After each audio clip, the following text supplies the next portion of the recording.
आज लोकसभा चुनाव 2024 की तैयारी के रूप में हम महेश्वर विधानसभा के मंडलेश्वर में कार्यकर्ताओं के साथ रूबरू होने के लिए इकट्ठे हुए हैं। उस अवसर पर मंचासीन परम आदरणीय बड़ी दीदी डॉक्टर विजय लक्ष्मी साधो जी, लोकसभा चुनाव के विधानसभा प्रभारी परम आदरणीय माननीय श्री राजेश नाहर जी, खरगोन जिले के जाबाज जुझारू नेतृत्व सोच समझ रखने वाले परम आदरणीय बड़े भैया रवि नायक जी और यहाँ इस ब्लॉक के ब्लॉक अध्यक्ष परम आदरणीय सबल सिंह पटेल जी, मंचासीन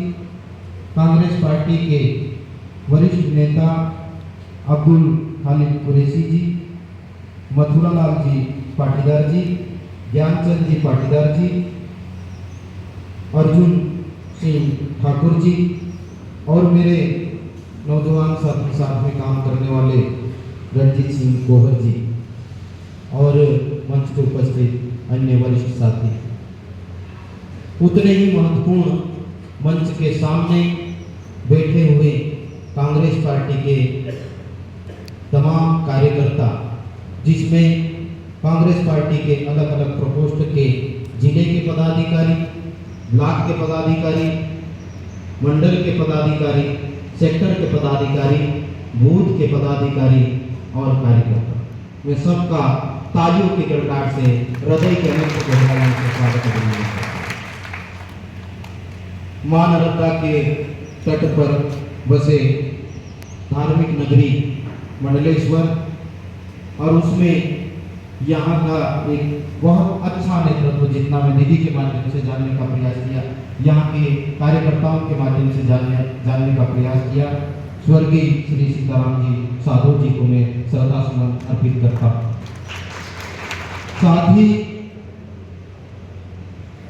यहाँ के कार्यकर्ताओं के बारे में पूर्व वक्ताओं ने और परम आदरणीय दीदी ने बताया कि यहाँ के कार्यकर्ता जागरूक, मुझे भी जानकारी है थोड़ी थोड़ी कि महेश्वर विधानसभा हमारी जागरूक विधानसभा। मैं 3 नारे के साथ में अपनी बात को प्रारंभ करूंगा जो वर्तमान हालात को इंगित कर रहे हैं। उस नारे में आप हाथ की मुट्ठी बंद करके पूरी ताकत के साथ में अपने आप को ऊर्जा देंगे और वही ऊर्जा मंच को भी मिलेगी और यही उत्साह उमंग हमको इस चुनाव को जिताने में मदद करेगा। भारत देश की रक्षा कौन करेगा? आप कहेंगे हम करेंगे, हम करेंगे। संविधान की रक्षा और लोकतंत्र की रक्षा, ये 3 चीज आज की तारीख में करेंगे।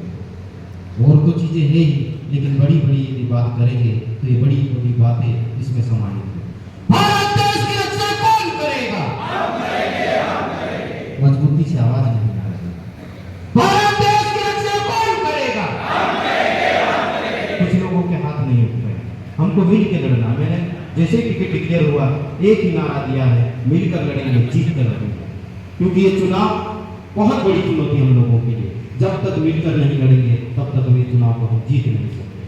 भारत देश की रक्षा कौन करेगा? हम करेंगे, हम करेंगे। संविधान की रक्षा कौन करेगा? हम करेंगे, हम करेंगे। संविधान की रक्षा कौन करेगा? हम करेंगे, हम करेंगे। लोकतंत्र की रक्षा कौन करेगा? हम करेंगे, हम करेंगे। लोकतंत्र की रक्षा कौन करेगा? हम करेंगे, हम करेंगे। तो यही नंबर ऑफ सीरीज, विद्यार्थियों की रक्षा कौन करेगा, नारी शक्ति की रक्षा कौन करेगा, किसानों की रक्षा कौन करेगा, मजदूरों की रक्षा कौन करेगा, छोटे व्यापारियों की रक्षा कौन करेगा, सरकारी कर्मचारियों की भी रक्षा कौन करेगा, ये हालात इस देश में निर्मित हो चुके हैं।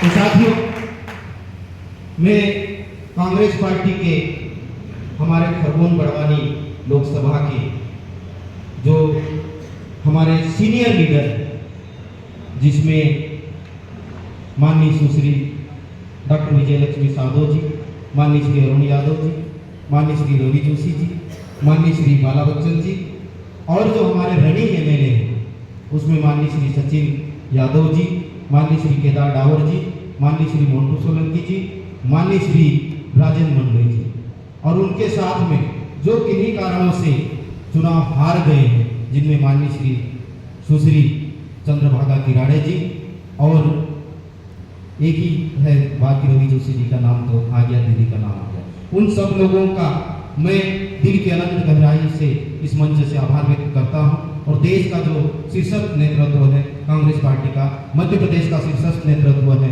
उनका भी मैं बहुत बहुत आभार व्यक्त करता हूं कि मुझ जैसे एक छोटे से किसान के बेटे को मजदूरी स्वयं करने वाले व्यक्ति को और एक 6 महीने के कांग्रेस के कार्यकाल में मुझे कांग्रेस पार्टी की एक बड़ी जवाबदारी दी, मुझे कांग्रेस पार्टी का लोकसभा का उम्मीदवार बनाया।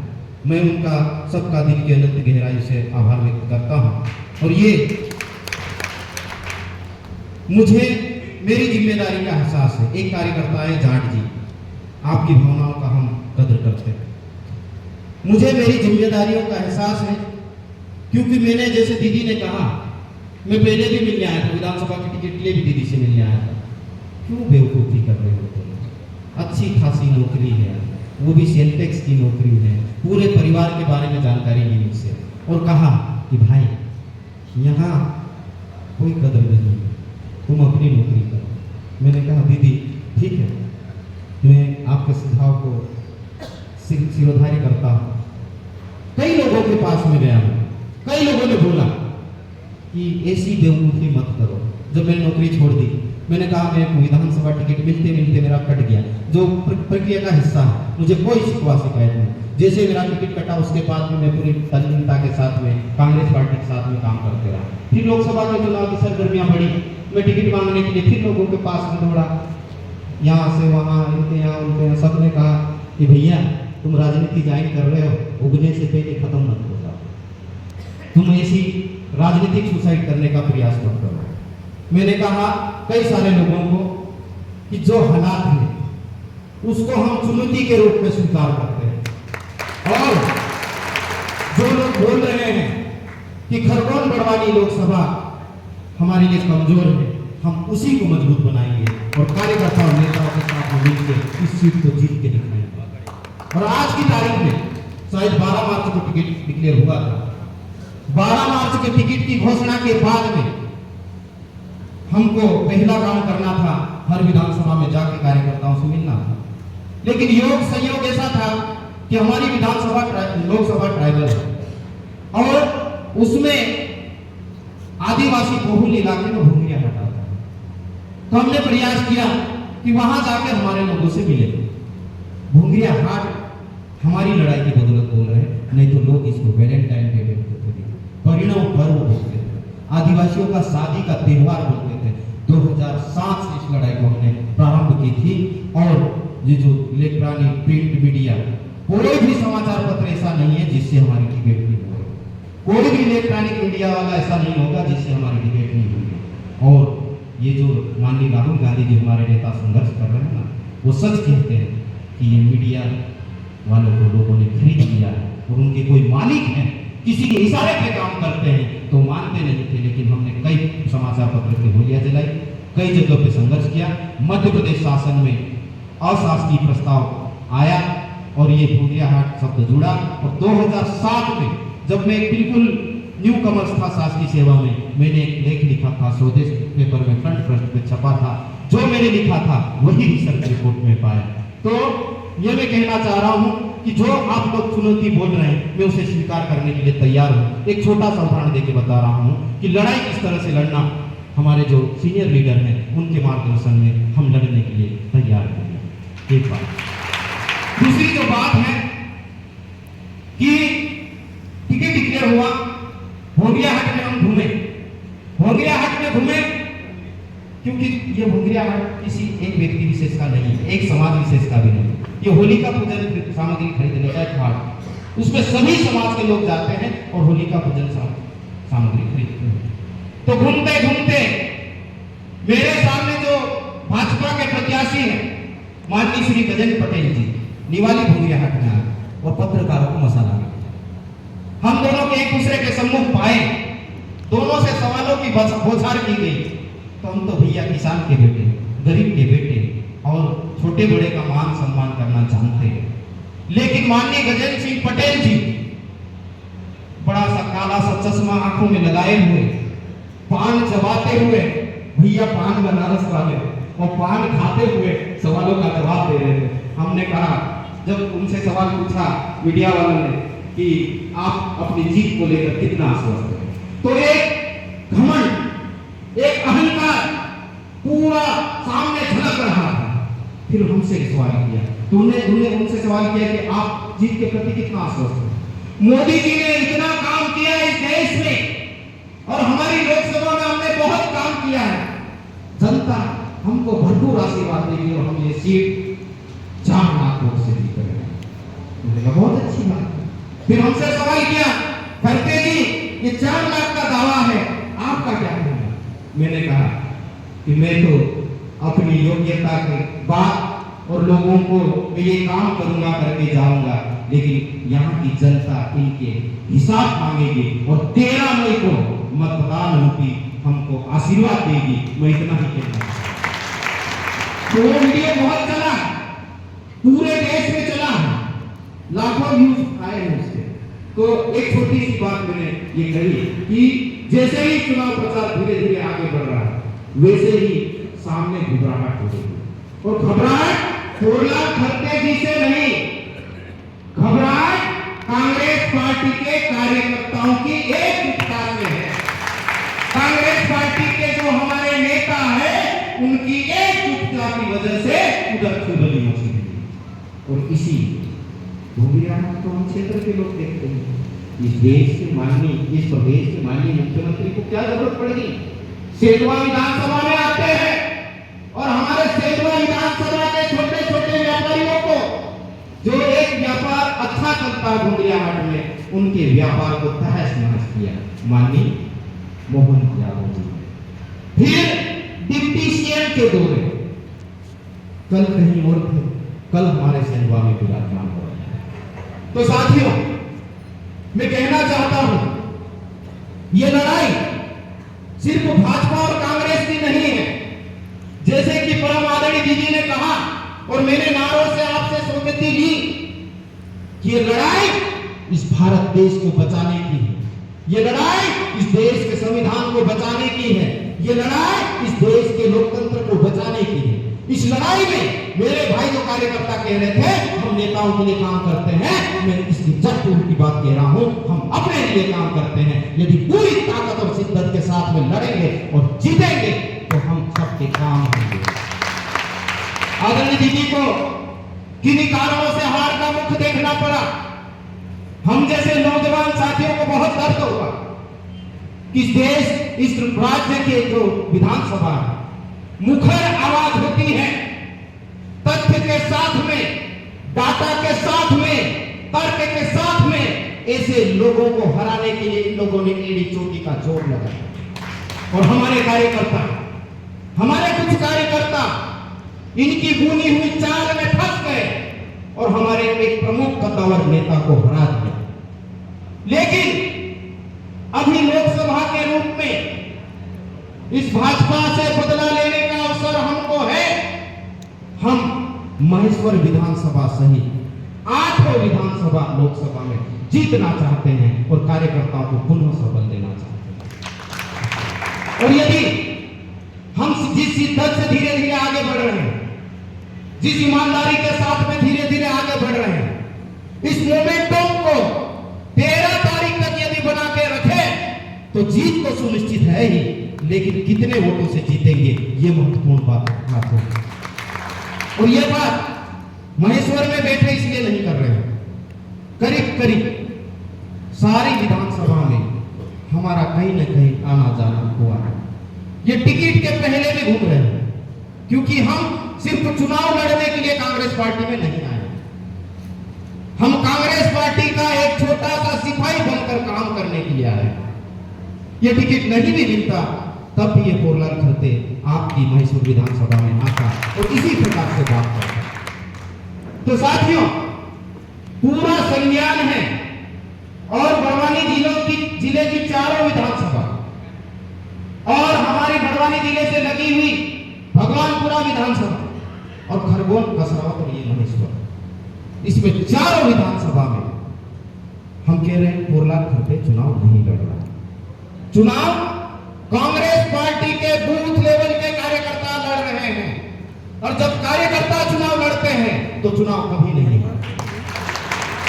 इसलिए आप लोगों को अपने हौसले में, अपनी हिम्मत में कभी भी कमी नहीं आने देना।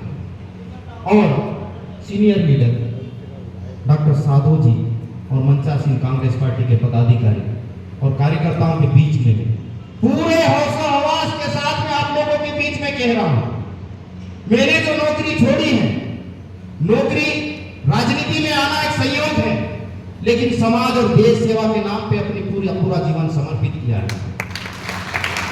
तो मैं आप लोगों को विश्वास दिलाना चाहता हूं कि आप लोगों के बीच में हमारे कार्यकर्ता, हमारे नेताओं के माध्यम से हम रहेंगे, और जहां संभव होगा हम स्वयं वहां पर उपस्थित होने का प्रयास करेंगे। तो ये जो डर का माहौल, ये एक ऐसा माहौल देश में क्रिएट करके रखे हैं, उस माहौल से निकलने के लिए हम सब लोगों को मरना तो एक दिन सबको तय है, तो लड़ के मरो, तब आपका नाम होगा, अदरवाइज तो ऐसे गुमनाम कई मर जाते हैं। तो साथियों, नौकरी तो मैंने छोड़ी है और एक यात्रा मैंने प्रारंभ की है। ये चुनाव की वजह से स्टाफ है, संस्कृति, प्रकृति, संविधान एवं लोकतंत्र संरक्षण अनवरत यात्रा। उस यात्रा के माध्यम से हम निरंतर घूमते रहेंगे। हमारे क्षेत्र में तो हम घूमेंगे, पूरे देश भर में घूमते रहेंगे। और मुझे भी डराने का प्रयास किया हमने, क्योंकि पढ़े लिखे युवा होने के नाते उस यात्रा को जब हमने प्रारंभ किया, तब पूरी परमिशन से लेकर सारी चीजें की हमने।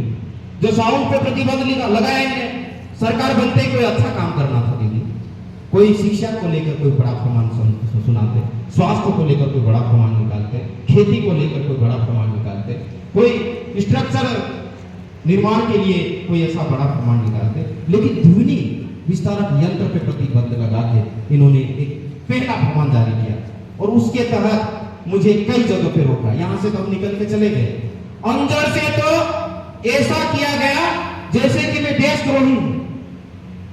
मैंने कहा, मेरे माइक बंद किए, मैंने कहा मैं माइक के बगैर भी 100, 150, 200, 1000 लोगों में अपनी आवाज को कहता, हमारी जनता की आवाज को आप रोक नहीं सकते। उसके बाद भी 3-3 FIR और उसके नोटिस टिकट होने के बाद अभी लिखे जा रहे हैं, ताकि एक तो डर जाएगा, अरे हम क्यों डरेंगे, हमने कोई गुनाह नहीं किया, आप जेल में डालोगे, जेल में जाने के लिए तैयार, आप क्या करोगे, और हमारे साथ में कार्यकर्ता, इसलिए डरने की कहीं जरूरत नहीं। और आप लोगों को भी मैं विश्वास दिलाता हूँ कि आप लोगों को भी डरने की कोई जरूरत नहीं, हम मिलकर लड़ेंगे, जीत कर रहेंगे और डट कर मुकाबला करेंगे। हम सीना दिखाने वाले लोग, पीठ दिखाने वाले लोग नहीं। तो साथियों, ये जो सक्षम क्षेत्र है, बहुत अच्छी बात है। आप बौद्धिक रूप से सक्षम हैं, आप आर्थिक रूप से सक्षम हैं, आप संगठनात्मक रूप से सक्षम हैं, तो हम आप लोगों से यहाँ पर मदद मांगने के लिए आए हैं। क्या आपकी मदद, आपका मार्गदर्शन हमको मिले, और बाकी की 7 विधानसभा में भी हम आपके मार्गदर्शन में काम कर सकें, ये मदद मांगने के लिए हम आप लोगों के बीच में आए हुए हैं। दूसरा, हमारा जो इलाका है उसका लगभग हमको संज्ञा, खेती प्रधान इलाका, वैसे तो देश ही कृषि प्रधान है, लेकिन ये देश का दुर्भाग्य है कि देश की जितनी नीतियां बन रही हैं वो सिर्फ और सिर्फ उद्योगपति को ध्यान में रख के बनाई जा रही है, जबकि होना उल्टा चाहिए कि कृषि प्रधान देश होने के नाते इस देश की सारी जो अर्थव्यवस्था है कृषि पे आधारित है, उसके उलट नीति बन रही है।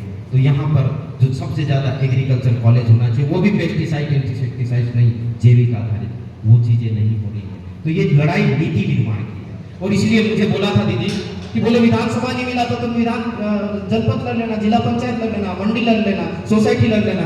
मैंने कहा यदि मुझे ये करना होता तो नौकरी नहीं छोड़ता, मुझे पॉलिसी में हस्तक्षेप करने का अधिकार चाहिए, सदन में हमारे लोगों की बात को रख सके, हमारे लोगों के खिलाफ जो नीतियां बन रही है उसके खिलाफ लड़ सके, जहां संशोधन की जरूरत हो दीदी का साथ हम छोटे भाई के रूप में दे सके, इसलिए हम आए हैं। तो छोटे चुनाव हम कभी नहीं करेंगे।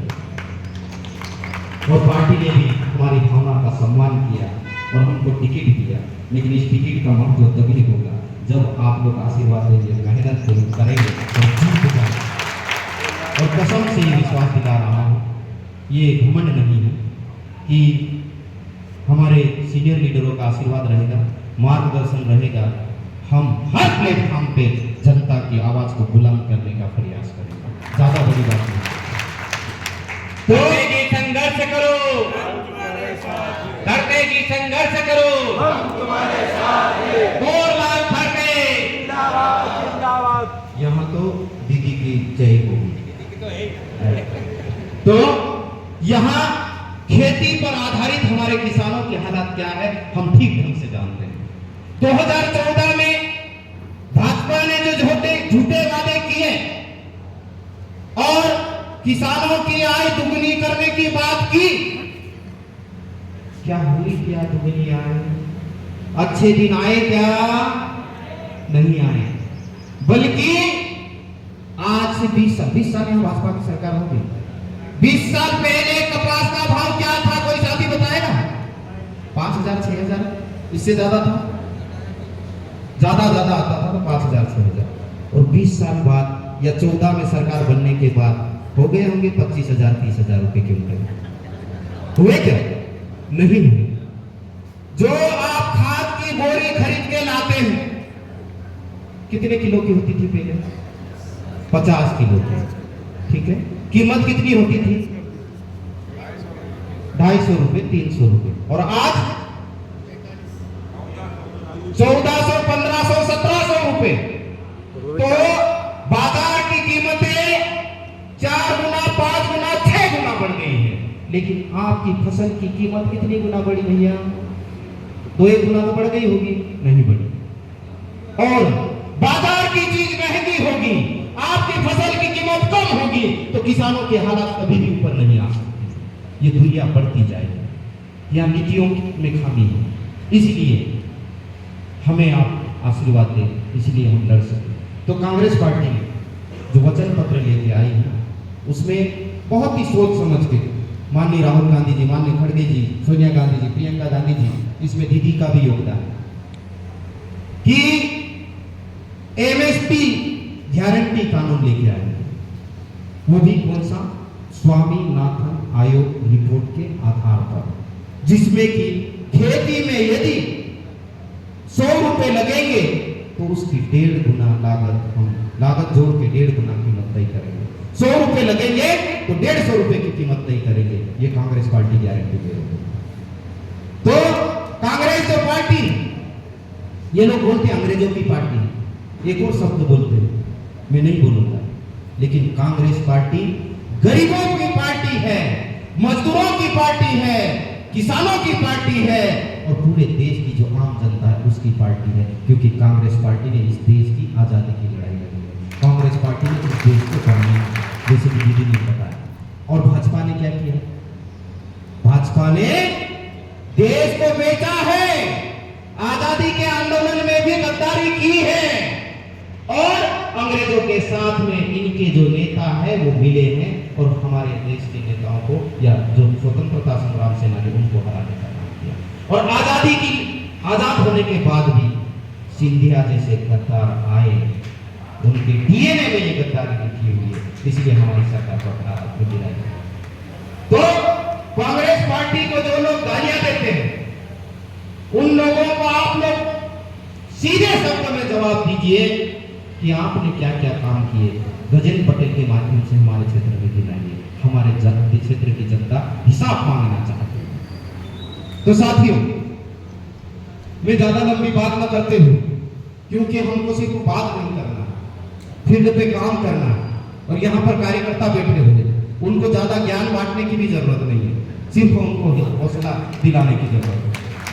तो एक गारंटी मैंने आप लोगों को बताया, ये मटेरियल जो प्रचार का है वो दीदी के माध्यम से, यहाँ के हमारे कांग्रेस पार्टी के स्ट्रक्चर है उसके माध्यम से आप लोगों तक पहुंचेगी। लेकिन फिर भी मैं आप लोगों को मोटी मोटी चीज बता देता हूं। एक तो नारी न्याय, क्या किया? हमारी सारी रिपोर्टें, कांग्रेस पार्टी की रिपोर्टें, खुफिया एजेंसी की रिपोर्टें, मीडिया की रिपोर्टें, सब सरकार बता रही थी।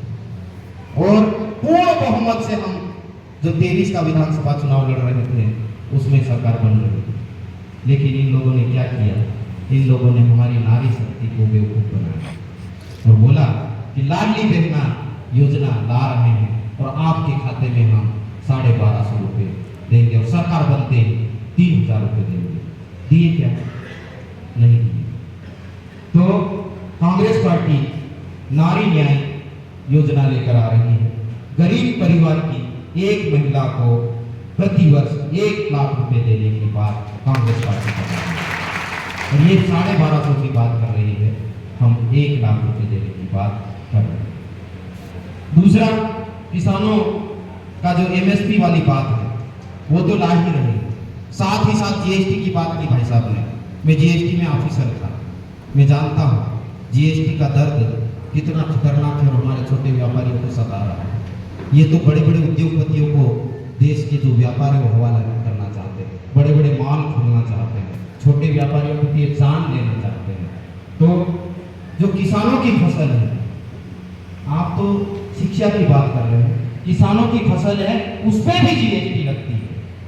तो कांग्रेस पार्टी जीएसटी मुक्त करने की बात फसलों को कर रही है। फसल जितनी भी होगी किसानों की उस पर जीएसटी नहीं लगेगी। दूसरा, किसानों की कर्ज माफी के लिए कृषि आयोग की स्थापना होगी। तीसरा, मनरेगा कानून कांग्रेस पार्टी लेके आई, लेकिन मनरेगा कानून की हालत क्या करके रखे मालूम है? हमारे पार्टी क्षेत्र के जो कार्यकर्ता है जागृत आदिवासी दलित संगठन के, उनका आंदोलन था, 2 दिन के आंदोलन में मैं शामिल हुआ, पार्टी में बढ़वाने, उसमें भी मेरे ऊपर एक एफआईआर आया। तो पिछले 4 महीने से मनरेगा का भुगतान नहीं हुआ और अकेले बड़वानी में 10 करोड़ रुपए का भुगतान हुआ और पूरे मध्य प्रदेश में 1100 करोड़ रुपए का भुगतान मनरेगा का नहीं हुआ। 221 रुपए पर डे मनरेगा का मिल रहे हैं और महंगाई, आप 221 रुपए दिन भर काम करते हैं और मिलते हैं। आप अच्छे होटल में चले जाइए 221 रुपए में और बोलना मनपसंद खाना दे दीजिए, मिलेगा आपको? नहीं मिलेगा। इसीलिए कांग्रेस पार्टी इसमें 400 रुपए प्रतिदिन मजदूरी देने की बात लेकर आ रही है। देश आजाद हुआ और भारत शासन अधिनियम 1935 की धारा 91 और 92 और संविधान में 5वीं और 6ठी अनुसूची दी थी। यहाँ आदिवासी लोग भी पीछे बैठे होंगे क्योंकि आदिवासी हमेशा पीछे ही बैठने का प्रयास करता है। आगे बैठे होंगे तो यहाँ बैठे, चलो अच्छा है। तो यहाँ के लोग जागरूक कहा अपने तो वास्तव में जागरूक। तो जब अनुसूचियां बनी और अनुसूचित क्षेत्र डिक्लेयर हुए, अनुसूचित क्षेत्र में हमारा खरगोन जिले के बहुत सारे हिस्से आते हैं, आपकी मनस्पत कैसी नहीं आती अनुसूचित क्षेत्र में। ब्लॉक होगा, हाँ पूरा नहीं दीजिए कि छोटा है, हाँ पूरा ब्लॉक। तो जब ये अनुसूचित क्षेत्र बन रहे थे और किन्हीं कारणों से जो छूट गए उनको अनुसूचित क्षेत्र में जोड़ने की बात कांग्रेस पार्टी कर रही है। तो जो आदिवासी लोग जल जंगल जमीन और 5वीं 6ठी अनुसूची की लड़ाई लड़ रहे हैं ना, वो चीज कांग्रेस पार्टी के वचन पत्र में। इसलिए आदिवासियों को ज्यादा ताकत के साथ इस चुनाव को लड़ना है, हमारा सबसे ज्यादा फायदा इस चुनाव में होने वाला है। और आखिरी जो बात है युवाओं की, युवा सबसे ज्यादा परेशान है मध्य प्रदेश से। देश में डिग्रियां ले लेके 10-10, 15-15 साल से ऐसे लेके घूम रहे भैया, लेकिन नौकरियां नहीं मिल रही। और नौकरियां नहीं मिल रही तो क्या हो रहा मालूम है? छोकरियां भी नहीं मिल रही, नहीं मिल रही। ईमानदारी की बात बता रहा हूं। लड़का लड़की को देखने जाता है, घर वाले बढ़िया सब कुछ चीजें जम जाती हैं और आखिरी में पूछते हैं लड़का क्या करता है, तो लड़का तो डिग्री किया हुआ है, बीए है, एमए है, मास्टर डिग्री है, पोस्ट मास्टर डिग्री है, डॉक्टरेट है, नौकरी, बोले नौकरी की अभी तैयारी कर रहा है। तो भैया थोड़े दिन बाद में बात करेंगे, यही सच्चाई है। तो पिछले 20 साल से कितनी भट्टियां हुई आप लोग जानते हैं, और ये 2 करोड़ रोजगार देने की बात की है, ये भी आप जानते हैं। तो कांग्रेस पार्टी की सरकार आएगी तो 30 लाख सरकारी पदों पर तत्काल स्थायी नियुक्ति की गारंटी कांग्रेस पार्टी देगा। तो विशेष करके युवाओं को, युवा कम नजर आ रहा है, तो आपने अपने घर में युवा, बहुत सारे लोग बोलते हैं और बहुत सारे लोग बोल भी रहे थे कि काम का सीजन है।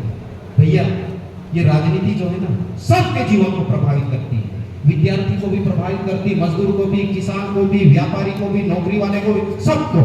इसलिए ठीक है, काम तो हम करेंगे, छोड़ दो, ऐसा नहीं बोल रहे हैं, लेकिन जो चीज आपको पूरे 5 साल तक प्रभावित करती है, उसके लिए आपको भी समय निकालना पड़ेगा। आप नेता के लिए चुनाव नहीं लड़ रहे, आप अपने लिए चुनाव लड़ रहे हैं। अच्छे व्यक्ति का यदि सिलेक्शन करोगे तो अच्छी योजना बनेगी, अच्छे कानून बनेंगे। जो मदद एक दीदी यदि आपको पैसे दे के मदद करने की बात करें तो कर सकती, कितने लोगों को पैसे बांटेंगे बताओ? नहीं बांट सकते। लेकिन यही मध्य प्रदेश सरकार या देश की सरकार में कानून का रूप ले ले तो प्रत्येक व्यक्ति को हजारों लाखों रुपए मिल सकते, जैसे कि हमने कर्ज माफी की योजना लेकर। तो मैं आखिरी में विनती करना चाहूंगा, एक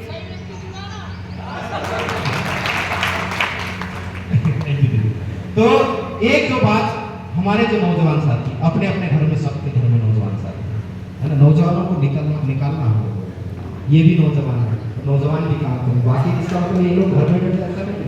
आपके मार्गदर्शन में, आपके गुरु मंत्र के आधार पर नौजवान साथी को हमको मैदान मिलता है। तो नौकरी निकली, नौकरी निकलने के बाद में मम्मी पापा भी खुश हुए कि चलो भैया नौकरी लग जाएगी अभी। क्यों? क्योंकि अभी 15 साल हो गए, 10 साल हो गए, हमारा बेटा को सपने दिखा रहा था और बोले नौकरी निकल आई है। हम कितने पैसे जमा करें? 300 400 रुपये फार्म के, फिर परीक्षा हुई, पास हुए, इंटरव्यू हुआ, जहां वहां जेल लगाना था जेल भी लगाया, जो चीज करना थी मैं मंच से नहीं बोलूंगा वो भी, और नौकरी में सिलेक्ट हो गए। सिलेक्ट होने के बाद में मंदिर गए, मस्जिद गए, गिरजाघर गए, जहां जहां गए माता पिता का आशीर्वाद दिया, परिवार रिश्तेदार में घूमे, अब तो मेरी नियुक्ति हो गई फाइनल सिलेक्शन। और फिर वो लेकुना छोड़ के रखते हैं। हमारे जैसा कोई समझदार आदमी कोर्ट में चले जाता है और पता चलता है स्टे, फिर जब कोर्ट का निर्णय आता है पता चलता है कि जो भर्ती निकली थी वो कैंसिल, सारे सपने भरे गए। तो साथियों, कांग्रेस पार्टी की यदि सरकार आएगी तो भर्ती कानून बनाने की बात करेंगे जिससे कि हमारे युवा ठगे नहीं। तो मैं इतनी बात कह के अपनी बात को खत्म करूंगा और आप लोगों से विनती करूंगा कि हम काम तभी कर पाएंगे जब आप लोग अपने अपने बूथ पे जीतोगे। और हमको जैसे बोल रहे हैं हमको कि यहाँ तो बड़े बड़े नेता है, कांग्रेस पार्टी क्या कर रही है, तो हम कह रहे हैं जितना होगा वो तो हम करेंगे, लेकिन हमारे कार्यकर्ता यदि बूथ बूथ पे लग गए और सारे यूथ बूथ पे लग गए, बूथ जीत गए तो चुनाव जीत गए। सिंपल सा सूत्र है, कोई जटिल सूत्र नहीं है और हम चुनाव जीत सकते हैं। कांग्रेस पार्टी की विचारधारा को मानने वाले गांव में हजारों लोग हैं, अभी भी जिंदा है, उनके पास में जाए तो सही। हम घर घर जैसे कि दीदी ने बोला हम तो जाते हैं, बिल्कुल अच्छी बात है। दीदी तो ये विधानसभा तो लड़ रही है लेकिन ये लोकसभा लड़ रही है, क्यों? क्योंकि हमारे लोकसभा के प्रभारी है, तो मेरी आधी चिंता तो वैसे ही दूर होगी। क्यों? क्योंकि अनुभवी सीनियर लीडर, एक कद्दावर, देश के कद्दावर नेता हमारी लोकसभा के प्रभारी है। लेकिन आप अपने अपने यहाँ पर कैसे जाएंगे? दीदी के मार्गदर्शन में कार्यकर्ताओं को अपने जो गांव शहर में तो जो होना आप लोगों को सबको मालूम है, लेकिन उनके लिए अब अपने ठिकाने आ रही है। ये लोग क्या कर रहे हैं, नाम इशू को इशू कैसे बना रहे हैं, ये हमारे पढ़े लिखे लोग, इंटेलेक्चुअल लोग समझ रहे हैं। तो अब शहर में भी स्थिति बदलेगी, पहले जैसी नहीं रहेगी, हमको पूरा विश्वास है। लेकिन गांव में विशेष करके और आदिवासी लोग तो सुन लो जितने बैठे हैं, और जो हमारे दलित साथी है वो भी ईमानदारी से सुन लो। ये भाजपा जो पार्टी है ना, ये हम लोगों की विरोधी है, ये डॉक्यूमेंट्स पे प्रूफ है, ये कोर्ट में प्रूफ हो चुका है। इसलिए बहकावे में मत आओ, एक तरफा वोटिंग करो, क्योंकि आपके लिए बात करने वाली कांग्रेस पार्टी है, आपके लिए कानून बनाने वाली कांग्रेस पार्टी है, आपके लिए लड़ने वाली कांग्रेस पार्टी है। इसलिए बहकावे में बिल्कुल मत। और जो छोटी मोटी लालच में आ जाते हैं उनसे भी मेरी विनती है कि आप स्वयं के फायदे के लिए आने वाली पीढ़ी का नुकसान मत कीजिए भैया। मेरी हाथ जोड़ के विनती है, छोटी मोटी लालच में बिल्कुल मत आना। यदि इनके पास में ज्यादा है तो ले लेना, लेकिन काम ईमानदारी का करना। ज्यादा तो है ही, क्योंकि गरीबों को लूट के इनने अपने भी जेब भरे, कहीं नहीं गया पैसा, इनकी ही जेब में भरा हुआ है। तो बूथ पे आप लोग, आपके पास में सामग्री आएगी, मतदाता सूची आएगी, उसको आइडेंटिफाई कीजिए। जैसे पी लिखिए, बी लिखिए, सी लिखिए, जो लिखना लिखिए, लेकिन हमारे वोट कितने हैं उसको आइडेंटिफाई कीजिए। किन्हीं कारणों से वो नाराज तो नहीं है, उसको आइडेंटिफाई कीजिए, उनकी नाराजगी दूर करने का प्रयास कीजिए। जहां आप लोग बात कर सकते कीजिए, हमारे संगठन के लोगों से बात करवाना वो कीजिए, दीदी से बात करवाना वो कीजिए, हमसे बात करवाना वो कीजिए, उसको आप मेंटेन कीजिए। और फिर ये जो गुमराह कर रहे, जिनके गुमराह में हमारे लोग आए हुए भाजपा के, उनको समझाइए ये देश को बर्बाद करने वाले हैं, ये आपके आने वाले भविष्य को बर्बाद करने वाले हैं। और जो हमारी योजना उनको बताइए। यदि आप उनके द्वार तक जाएंगे, पर्सन टू पर्सन जाके टॉक करेंगे, बात करेंगे, तो जरूर समझेंगे और हम पूर्ण बहुमत से विजय श्री इस लोकसभा को पाएंगे। और आज सांसद होरलाल खर्चे नहीं बनेगा, सांसद कार्यकर्ता बनेगा। इसलिए क्योंकि हम कार्यकर्ता की आवाज बनना चाहते हैं, और कोई भी मकसद हमारी लाइफ में नहीं है। बहुत सारे लोग बोलते हैं कि इसलिए आया होगा, उसलिए आया होगा, नाम चाहिए होगा, पद चाहिए होगा, प्रतिष्ठा नहीं। हमको तो लड़ाई लड़ना है कार्यकर्ताओं के लिए, क्षेत्र के लिए, देश की आम जनता के लिए। तो हमारा कोई स्वार्थ नहीं है, निस्वार्थ भाव से हम आपके बीच में काम करना चाहते हैं। तो आप लोग भी प्लीज दीदी के मार्गदर्शन में, यहाँ के जो संगठन का स्ट्रक्चर है उनके मार्गदर्शन में ईमानदारी से काम कीजिए। यदि ईमानदारी से काम किया, ईमानदारी से जीत गए, तो ये होरलाल खर्चे भी ईमानदारी से काम करेगा। इतनी बात